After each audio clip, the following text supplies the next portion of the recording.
কম বেশি এই খাবারটা আমরা সবাই খেয়েছি। অফিসের লাঞ্চের জন্য হোক কিংবা স্কুলের টিফিন, এটা সব সময় অ্যাভেলেবেল থাকে, যদিও এটা ক্যান্টিনে কখনো অ্যাভেলেবেল থাকে না। হ্যাঁ, এটা দুধের সাথে তো খুব বেশি প্রয়োজন হয়ে থাকে। আজকে আমরা বানাবো একটু ডিফারেন্ট। আজকে আমরা বানাতে চলেছি ঝাল সুজি। খুবই অল্প কিছু ইনগ্রেডিয়েন্টস দিয়ে এটা ঘরেই তৈরি হয়ে যাবে, যার জন্য লাগবে সুজি, কাঁচা লঙ্কা, পেঁয়াজ, আলু, আর সাথেই লাগবে সর্ষে আর কারি পাতা। প্রথমে সুজিটাকে ভালো করে ভেজে নিতে হবে। কড়াইতে সাদা তেল দিয়ে কাঁচা লঙ্কা, সর্ষে আর পেঁয়াজ আগেই দিয়ে দিতে হবে। একটু ভালো করে কুক হয়ে যাওয়ার পরে আমরা আলুটা দিয়ে দেবো। কিছুক্ষণ নাড়াচাড়া করার পর পরিমাণ অনুযায়ী হলুদ এবং স্বাদ অনুযায়ী নুন দিয়ে দিতে হবে। আর ঠিক আলু ভাজার মতো হয়ে আসলে ভালো মতো কুক হয়ে যাওয়ার পরেই আমরা দিয়ে দেবো সুজি। আর হ্যাঁ, চ্যানেলে নতুন হয়ে থাকলে অবশ্যই সাবস্ক্রাইব করবেন আর কমেন্টে জানাতে ভুলবেন না যে এর মধ্যে কি মিস রয়েছে।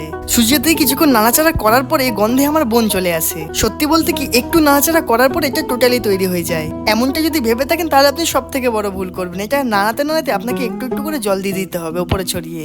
এতে করে ভালো করে সুজিটা নরম হতে সাহায্য হয়। লাস্টে স্বাদ অনুসারে চিনি দেওয়ার পর ভালো করে নাড়াচাড়া করে নেবেন।